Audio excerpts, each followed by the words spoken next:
en nourriture, en boisson, en habillement, et même tout ce qui est meubles, etc. Il va donc s'imposer, et cela va des choses lourdes par rapport à sa capacité. Il va s'endetter pour passer pour un riche. Cheikh Al-Uthaymin nous dit ceci est une erreur. Ceci est une erreur. Tu dois te satisfaire. Donc c'est cela, c'est de cela dont nous parle l'auteur. Tu dois te satisfaire de ce qu'Allah Ta'ala t'a donné, de la position que tu as. Et cela est la meilleure. Donc ça, c'est le meilleur, ce qu'il y a de meilleur pour l'étudiant et le musulman, c'est l'ascétisme. L'ascétisme pour le musulman. En ce qui concerne l'ascétisme, l'auteur, donc Cheikh Al-Uthaymin, nous dit, l'auteur a dit, la réalité, le véritable ascétisme, c'est l'ascétisme dans ce qu'Allah Ta'ala a interdit. Donc c'est-à-dire qu'il faut s'éloigner de ce qu'Allah Ta'ala a interdit. Walibti'ad, et également s'éloigner, ne pas tomber, s'éloigner des ambiguïtés. Donc également, Cheikh Al-Uthaymin nous dit, vouloir l'ascétisme, ce qui est voulu ici par l'ascétisme, Cheikh Al-Uthaymin nous dit, c'est la piété.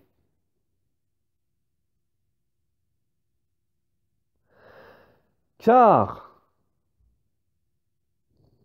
il y a une nuance entre la piété et l'ascétisme. L'ascétisme, donc ici, ce qui est plus recherché ici dans notre contexte à nous, c'est la piété. Parce que l'ascétisme, c'est le plus haut degré, la plus haute position de la piété. C'est le plus haut. L'ascétisme, c'est le plus haut degré de piété.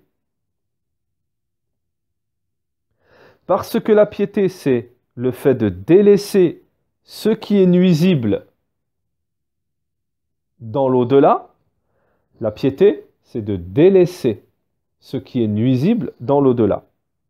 Tandis que l'ascétisme, c'est de délaisser ce qui est inutile pour l'au-delà. Entre les deux, il y a une différence. C'est-à-dire que celui qui est pieux, c'est celui qui va délaisser les interdits. Mais celui qui est ascète, il va non seulement délaisser les interdits, mais en plus, il va délaisser ce qui est inutile dans l'au-delà. Parce que vous avez les interdits et vous avez les choses qui sont permises.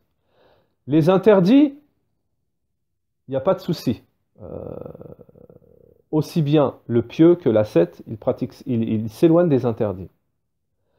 Mais celui qui est pieux,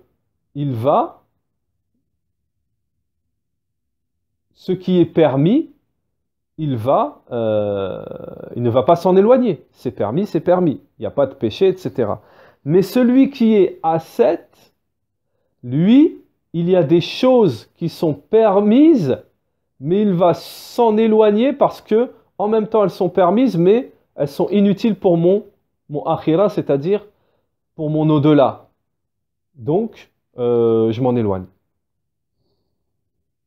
Donc, il y a une différence entre les deux. Parce que celui qui est ascète, il ne recherchera que ce qui lui est utile pour l'au-delà.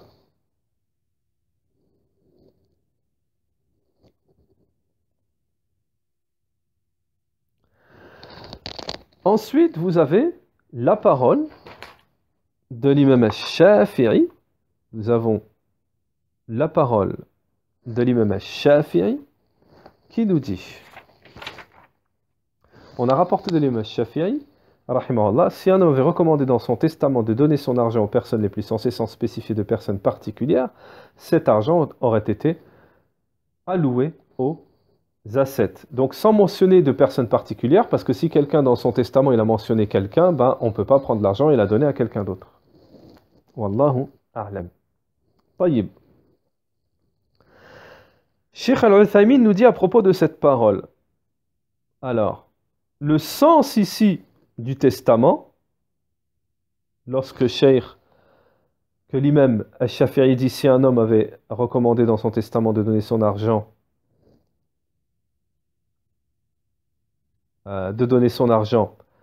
aux personnes les plus sensées, il l'aurait donné à qui, nous dit Cheikh Al-Uthaymin? Aux ascètes, ceux qui sont le plus à rechercher al-akhirah, l'au-delà. Cheikh Al-Uthaymin nous dit pourquoi les ascètes. Il nous dit parce que les ascètes sont les gens les plus raisonnables, du fait qu'ils s'éloignent de ce qui est inutile pour leur au-delà. Alors, Cheikh Al-Uthaymin nous dit, bon, cette parole de l'imam al-Shafi'i n'est pas dans l'absolu. Il ne faut pas la prendre dans l'absolu que, si on aurait donné de l'argent, on l'aurait donné que aux ascètes.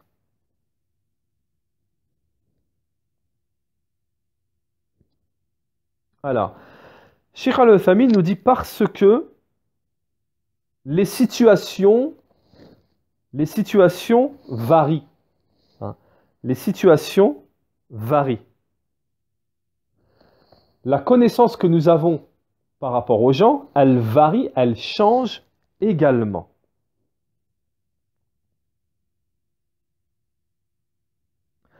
Regardez, Cheikh Al-Uthaymin nous explique, il nous dit, si pour nous, par exemple, par rapport à un contexte, les gens les plus dotés de raison, les gens qui méritent le plus, sont les ascètes, ça, c'est dans un contexte. Mais Cheikh Al-Uthaymin nous dit, il se peut que dans un autre contexte, les gens les plus raisonnables parmi les gens sont ceux qui sont ceux, par exemple, qui ont d'autres caractéristiques que les ascètes. Par exemple, ceux qui sont dotés de splendeur, de la splendeur du savoir, ce que nous allons voir dans un chapitre qui va suivre. Alors là,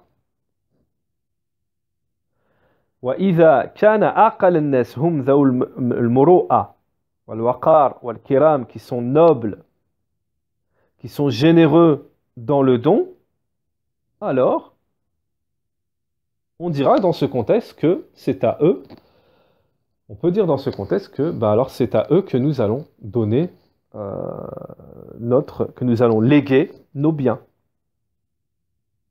Donc cette parole de l'imam al-Shafi'i, Cheikh Al-Uthaymin nous dit, c'est pas dans l'absolu. Naham.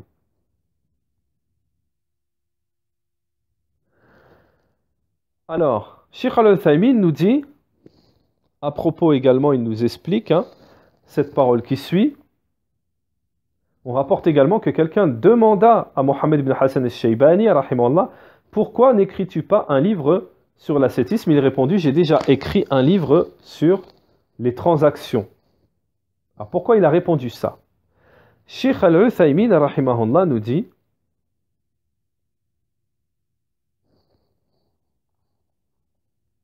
donc, à propos de cette parole, Cheikh Al-Uthaymin, rahimahullah, nous dit